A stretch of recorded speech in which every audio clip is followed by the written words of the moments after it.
गायत्री महामंत्र एक बार मेरे साथ दोहराओ।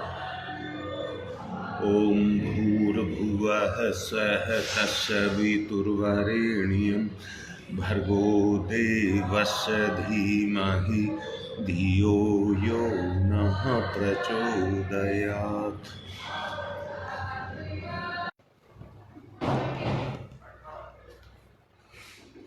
अभी 1 मिनट नेट भाग रहा है, सुरक्षित जगह पर जा रहा हूँ।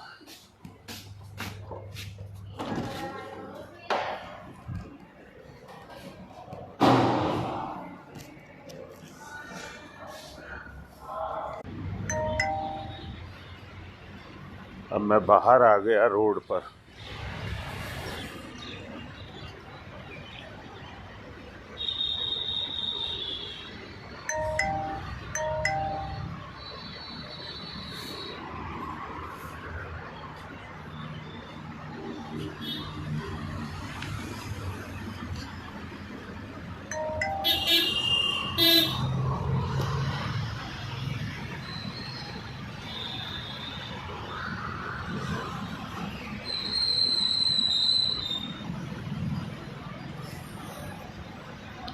मैं आपको समझा रहा था भगवान की अनंत शक्ति धाराएं हैं, जिनको मानते पूजते भी हम हैं। मैंने उदाहरण के रूप में आपको बताया था, गाय के अंदर विद्यमान जो शक्तियां हैं, हम गाय को इसलिए ही पालते हैं कि उसकी विशेषताएं उसके साथ जुड़ी हुई हैं, इसलिए हम गाय को पालते हैं।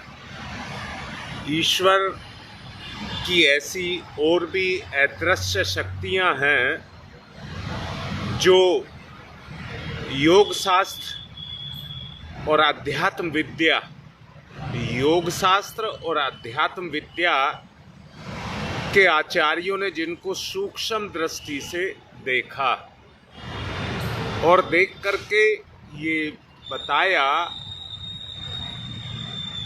कि वो हमारे लिए किस प्रकार हितकर हैं। उन्होंने उसको समझा, उन्होंने उन्हें परखा, उन शक्तियों से उन्होंने काम लिया और काम लेने के बाद उन्होंने उनको देवता नाम दिया। देवता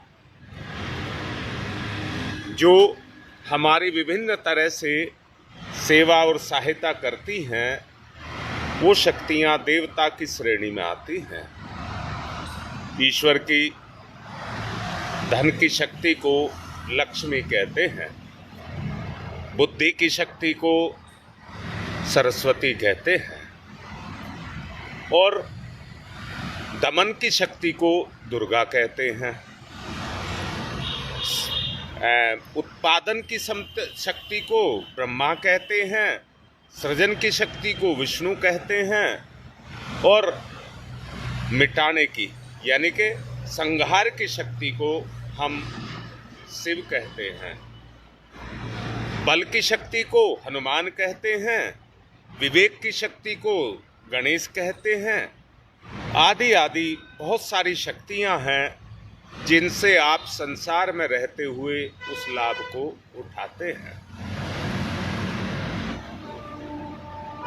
जैसे सब पशुओं में श्रेष्ठ गाय है, सब नदियों में श्रेष्ठ गंगा है, सब पौधों में श्रेष्ठ तुलसी है, सब पेड़ों में श्रेष्ठ पीपल है और सभी प्राणियों में सबसे श्रेष्ठ इंसान है। गायत्री वो अदृश्य शक्ति है जो इन सबको चलाने के काम आती है, इसलिए इसको त्रिपदा कहा है। इसकी 3 शक्तियां हैं।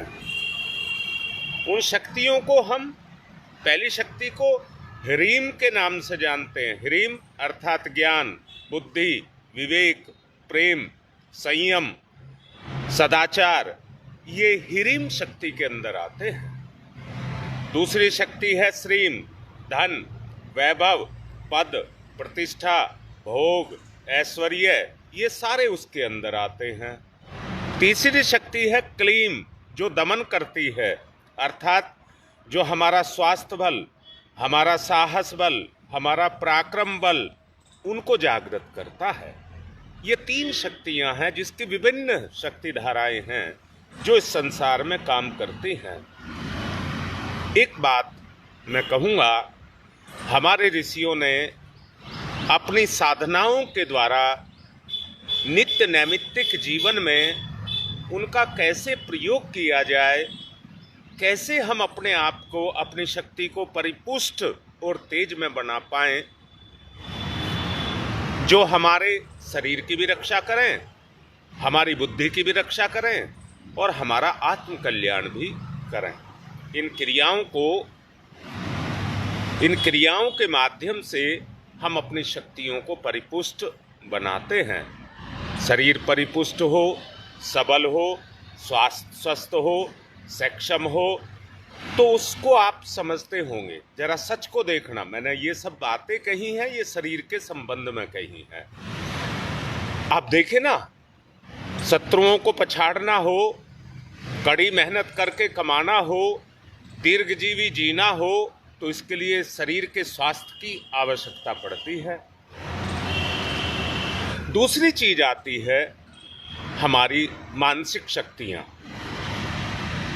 दूसरी चीजों को हम मानसिक शक्ति कहते हैं, जिनमें सौंदर्य, दीर्घजीवी, इंद्रिय भोग, इनका भरपूर आनंद व्यक्ति को उठाना हो तो वहाँ पर मन की शक्तियाँ काम आती हैं।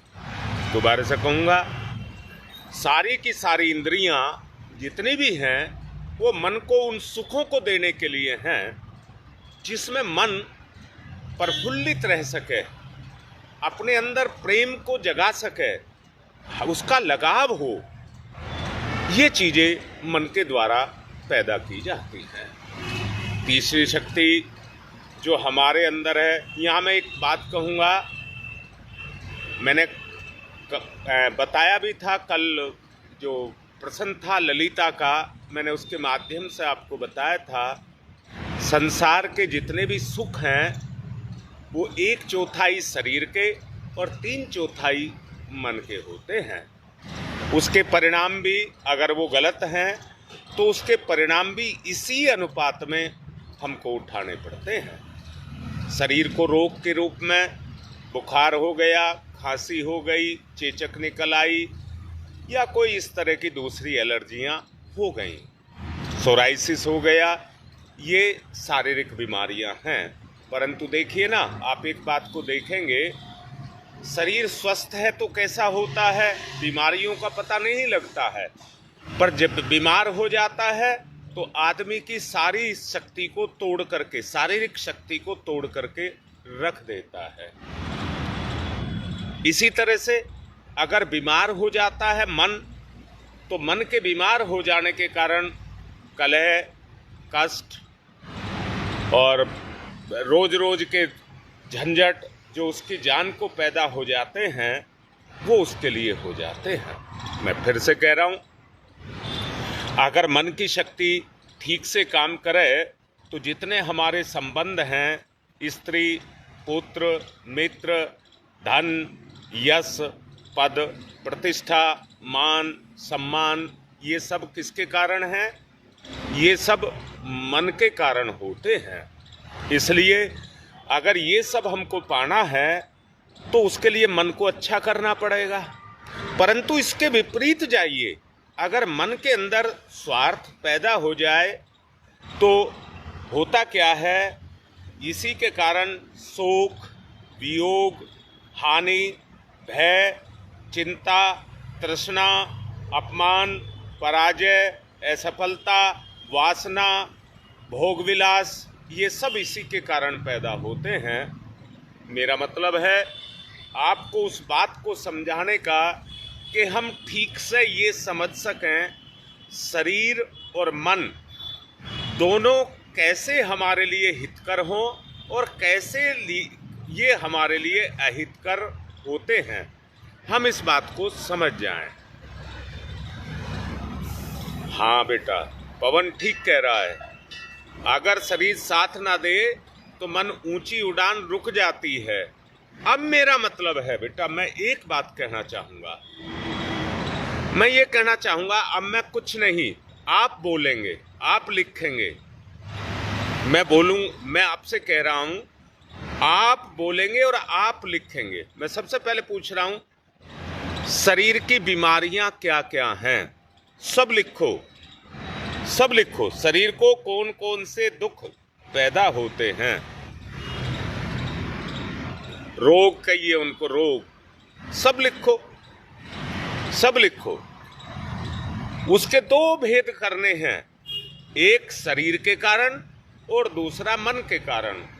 परंतु एक बात को ध्यान में रखना, मन की प्रधानता पहले होती है, शरीर की कोई प्रधानता नहीं होती। मन ही करता है, जो भी करता है, शरीर नहीं करता है। शरीर तो वो ही करता है जो मन उससे कहता है। अब मैं पूछता हूं, बताओ पहले शरीर के रोग बताओ कौन कौन से हैं? हाँ बेटा, परंतु ये बताइए, चिंता आपने लिखा है, चिंता किसकी बीमारी है? शरीर की या मन की? मैंने पूछा है शरीर की बीमारियां कौन कौन सी हैं?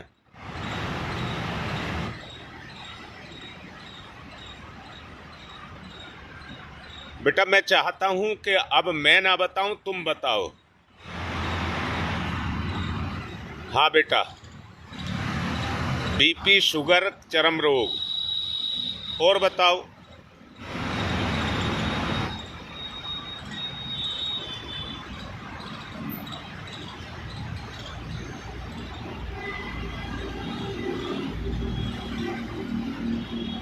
हाँ पवन, ये ठीक है। अब बात समझ आ गई, तुमने जवाब भी साथ दिया है। तनाव नहीं है, तनाव मन का है बेटा, तनाव नहीं है उसकी बीमारी, ये तो मन की बीमारी है।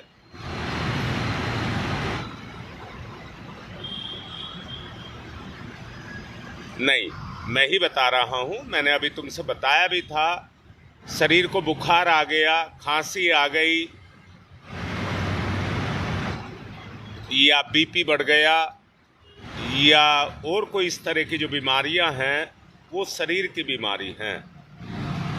अब तुम ही बताओ।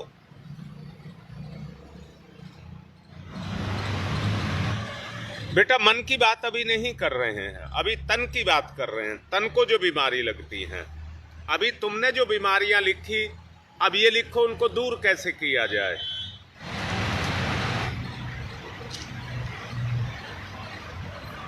बीमारी तो लिख दी, अब ये बीमार रहना तो अच्छी बात नहीं है, बीमारी को हटाना है। अब तुम ही बताओ उसको कैसे ठीक किया जाए। जैसे आपने कहा बुखार चढ़ गया, अब ये बताइए वो बुखार क्यों चढ़ा?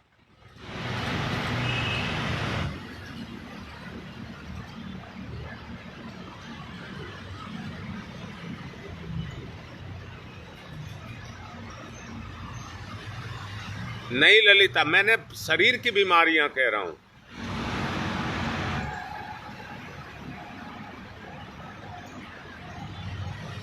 हाँ, इनको दूर कैसे किया जाए।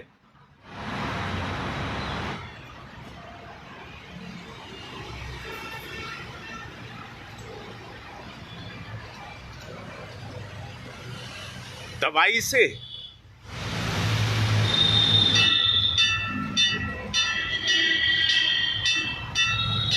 ये दवाई से बीमारियां नहीं लगती हैं, गलत खान पान। हाँ, ये बात, गलत खान पान, यानी कि खान पान के को हमें स्वस्थ करना होगा। दूसरा, जो हम परिश्रम करने के लिए बनाए हैं, जो परिश्रम हमको करना चाहिए, उसको व्यायाम नहीं कह रहा हूं, हमें वो कर्म करना चाहिए जो हमारे साथ जुड़ा है। बेटा दवाई से बीमारी ठीक नहीं होगी। अच्छा बताओ, तुमने बुखार चढ़ गया और एक बार चढ़ा बुखार और तुमने दवाई ली, बुखार दूर हो गया, अब जिंदगी में कभी बुखार नहीं आएगा क्या?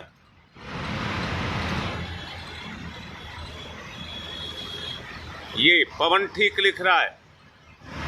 एक बार बीमार हुए तो आपको पता लगा ये बीमारी है, वो दोबारा पैदा ना हो, उसके लिए अपने खान पान को और व्यायाम को स्वस्थ करना पड़ेगा।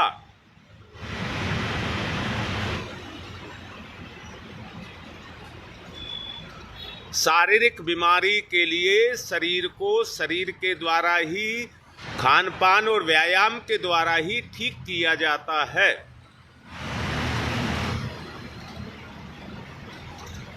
बेटा अब तुम ही लिखोगे, मैं नहीं बोलूंगा, तुम लिखोगे।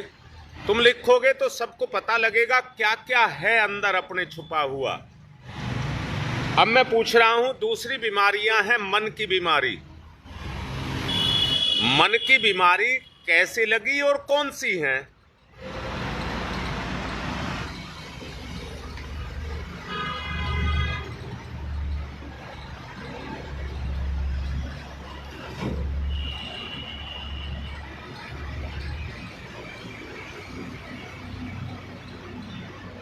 हाँ बेटा, दवाई करने से दब जाती हैं। मन की जो बीमारियां हैं, जब हमारी इंद्रियां विकृत हो जाती हैं और विकृत होकर के सुख की तरफ चली जाती हैं, तो वो अपने सुख को पाने के लिए अपने स्वास्थ्य को भूल जाती हैं, स्वास्थ्य को भूल जाती हैं और इतनी भूल जाती हैं कि अपनों के सामने ही अड़कर के खड़ी हो जाती हैं। अच्छा बेटा, तुमने पहली बात कही चिंता क्यों लगती है? हाँ, मन की बीमारी है चिंता, पर लगती क्यों है? तुम्हारे कारण?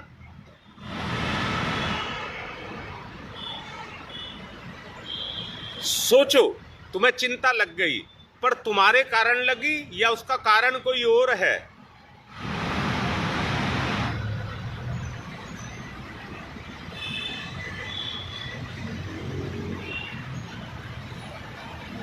हाँ बेटा, ये भी मैंने मान लिया, मन की शक्ति कमजोर होने के कारण।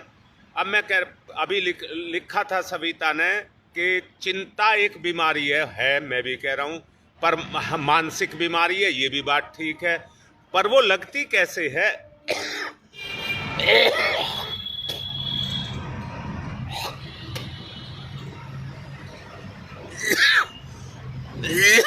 नहीं बेटा, मन के कारण नहीं लगती है।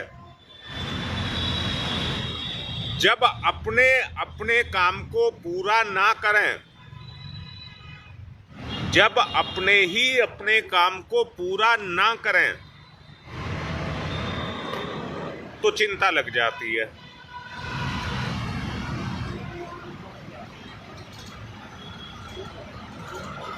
बोलिए, तुम्हें अपनी चिंता है? अपनी चिंता तो तब होती है जब तुम्हें कोई बीमारी लग जाए या तुम किसी काम को ठीक से ना कर पाओ। तो साक्षी बेटा, ये चिंता जो बीमारी है, ये मेरे कारण है या मेरों के कारण है?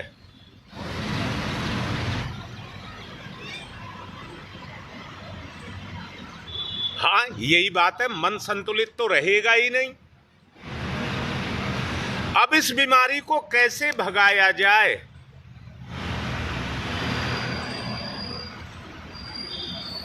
आप ही जवाब दो, इस बीमारी को कैसे भगाया जाए? चिंता लग गई, कैसे भगाया जाए?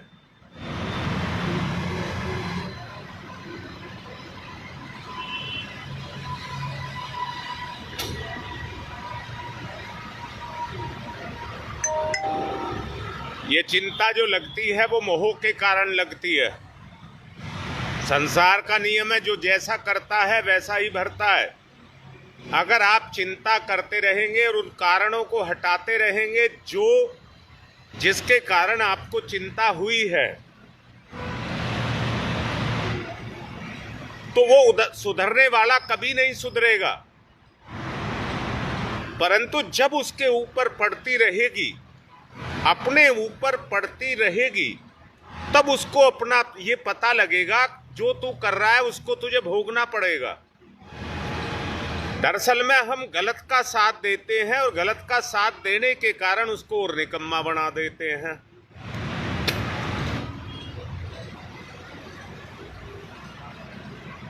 अभी आप में से ही कोई से ने लिखा था, मन की कमजोर होने के कारण ये बीमारियां हमको लगती हैं। और मन को कैसे मन कमजोर होता है, मैं फिर से कह रहा हूं, सबको ईश्वर प्रदत्त है मन, सबको ईश्वर का दिया हुआ है, तन भी ईश्वर का दिया हुआ है, और इसके बीच में जो समाया है वो स्वयं ईश्वर है।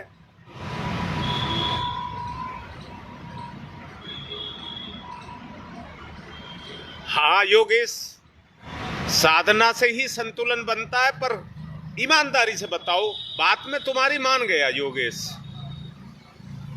पर वो संतुलन बने कैसे?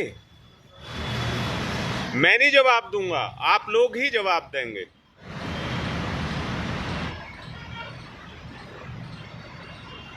जिस संतुलन को हम बनाना चाहते हैं वो संतुलन कैसे बने?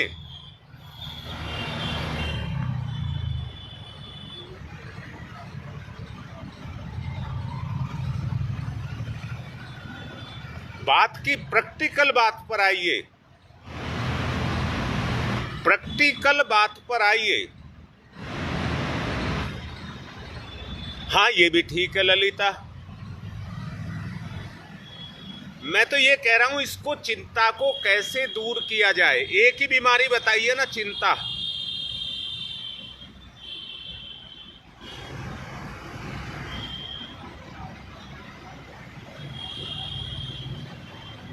सुदेश, क्या एक से विचार सबके नहीं हो सकते?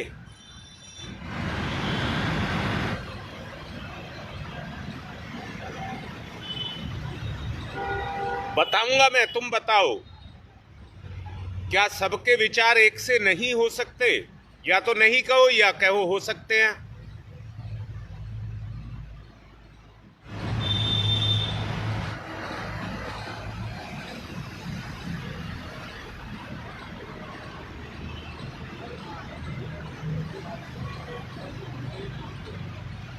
हाँ बेटा, मान लिया मैंने, मान लिया मैंने, तुम आ रहे हो लाइन पे बेटा। अब मैं ही जैसे तुम्हें कह रहा हूं चिंता, अगर मैं ही चिंता करता रहूंगा और तुम्हारे ऊपर नहीं डालूंगा तो हल कैसे निकलेगा?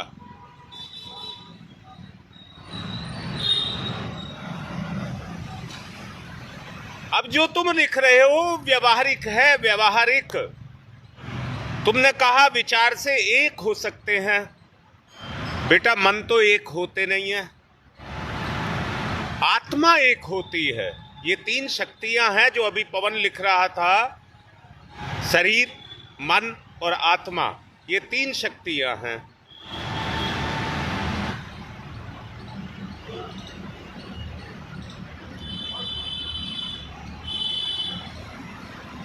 हाँ रीता बेटा बताओ, हटाओ इसे। फिर तुम जो लिख रहे हो लोभ मोह अहंकार, इनको हटाओ।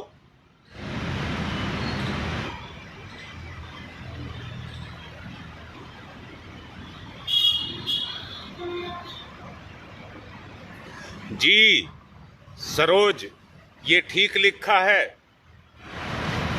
मोह को छोड़ करके ही हम मन की बीमारियों को हटा सकते हैं।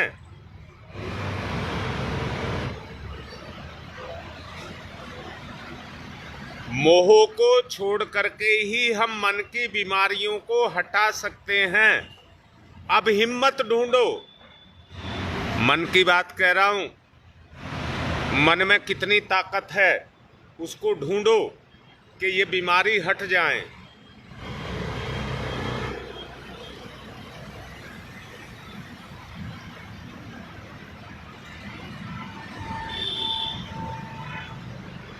हाँ बेटा सुदेश, ये ठीक बात है, पर हम एक कहाँ हुए? अपनी बात करो, हम एक कहाँ हुए? अगर सही तन से सही मन से होते, तन भी स्वस्थ होता, मन भी स्वस्थ होता,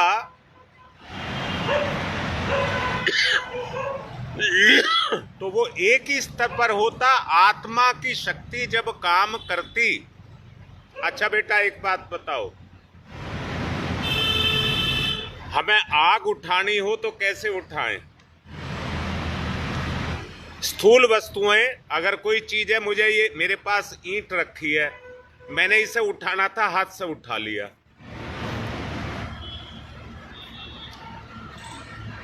स्थूल को पकड़ने की क्षमता तो आपके अंदर है। कलम पकड़ सकते हो, उससे लिख सकते हो, कलम पकड़ सकते हो, पर लिखने के लिए मन की जरूरत होती है। कलम को हाथ पकड़ता है, लिखवाता उससे पकड़ करके मन है। आप पैर में जूता पहन सकते हो, परंतु उसकी जो जानकारी देगा वो मन आपको देगा। आप अग्नि उठा सकते हो, परंतु मन ही बताएगा ये चिमटे से उठानी पड़ेगी। आप परिश्रम कर सकते हो, आप पैसा कमा सकते हो, आप रुपए का आदान प्रदान कर सकते हो, आप वस्तुएं खरीद सकते हो, परंतु देखिए ना, जो तन से आप कर रहे हैं उसके साथ आपका सूक्ष्म जुड़ा हुआ है। बोलिए, बात समझ आ रही है? अब यहां मैं क्या कहना चाहता हूं, कुछ शक्तियां दृश्य हैं और कुछ शक्तियां अदृश्य हैं। तन से मन का योग है, तन से मन का योग है, पर कर्म को कर्म की भावना से किया जाए। स्वार्थ, शॉर्टकट, लाभ, सारी चीजों को सोच समझ करके किया जाए और अपने हित की बात सोची जाए।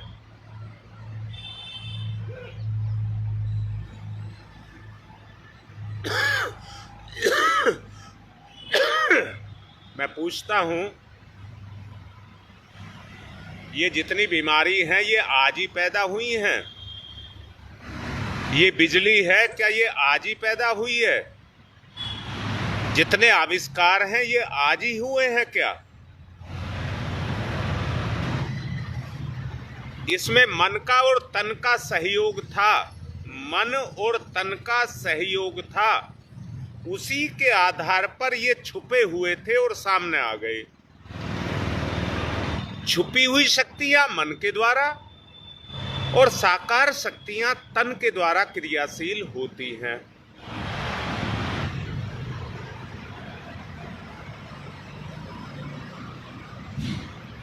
अब आपको ये पहचानना पड़ेगा कौन सी शक्ति किस जाति की है, कौन सी शक्ति किस जाति की है। यहां किसी ने किसी का निर्माण नहीं किया है, पर खोजा है। तुम्हें भी खोजना पड़ेगा। अगर अपनी वास्तविक अवस्था के अंदर आना चाहते हो तो तुम्हें भी खोजबीन करनी पड़ेगी।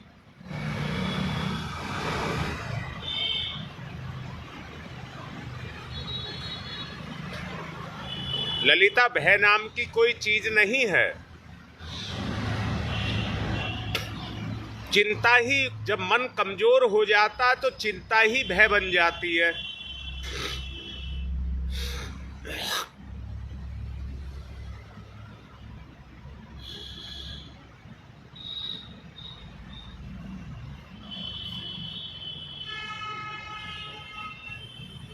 सोचिए, जो बात बोल रहा हूं, आज इसी पर चिंतन करना है। आज का दिन इसी पर चिंतन करने का है। पहचानिए तन की शक्तियां, मन की शक्तियां और आत्मा की शक्तियां, तीनों को अलग अलग करके पहचानिए। कल के प्रोग्राम हैं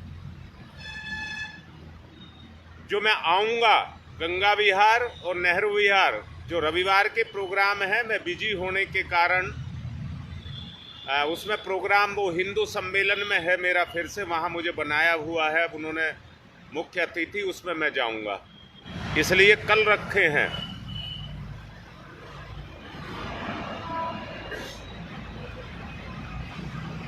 तब और इसको अच्छे से साफ करूँगा, प्रैक्टिकली करके दिखाऊँगा।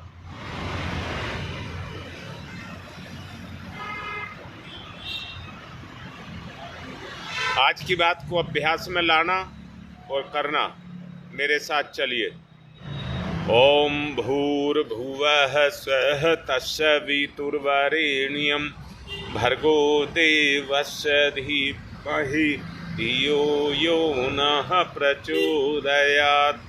ओम भूर्भुवः स्वः तत्सवितुर्वरेण्यं भर्गो देवस्य धीमहि धियो यो नः प्रचोदयात्।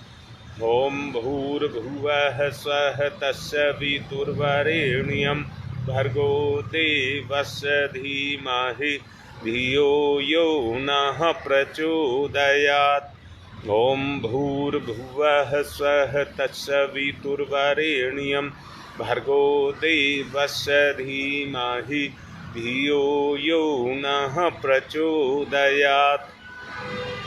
ओम भूर्भुवः स्वः तत्सवितुर्वरेण्यं भर्गो देवस्य धीमहि धियो यो नः प्रचोदयात्। ओम भूर्भुवः स्वः तत्सवितुर्वरेण्यं भर्गो देवस्य धीमहि धियो यो नः प्रचोदयात्।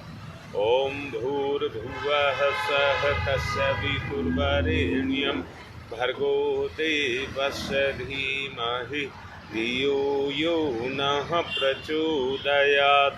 ओम भूर्भुवः स्वः तत्सवितुर्वरेण्यं भर्गो देवस्य धीमहि धियो यो नः प्रचोदयात्। ओम भूर्भुवः स्वः तत्सवितुर्वरेण्यं भर्गो देवस्य धीमहि धियो यो नः प्रचोदयात्। ओम भूर्भुवः स्वः तत्सवितुर्वरेण्यं भर्गो देवस्य धीमहि धियो यो नः प्रचोदयात्। ओम भूर्भुवः स्वः तत्सवितुर्वरेण्यं भर्गो देवस्य धीमहि धियो यो नः प्रचोदयात्। ओम भूर्भुवः स्वः तत्सवितुर्वरेण्यं भर्गो देवस्य धीमहि धियो यो नः प्रचोदयात्। ओम तमसो मा ज्योतिर्गमय तमसो मा ज्योतिर्गमय तमसो मा ज्योतिर्गमय असतो मा सद्गमय असतो मा सद्गमय असतो मा सद्गमय मृत्योर्मा मृतं गमय मृत्योर्मा मृतं गमय मृत्योर्मा मृतं गमय। तमसो मा ज्योतिर्गमय ज्योतिर्गमय ज्योतिर्गमय असतो मा अस्तो मा सद्गमय सद्गमय सद्गमय मृत्योर्मा मृतं गमय अमृतं गमय अमृतं गमय। दोनों हाथ रगड़िए, मुख पर फिराइए। बेटा, आज का दिन तुम्हारी माँ का डायलिसिस का 7 बजे से होता है।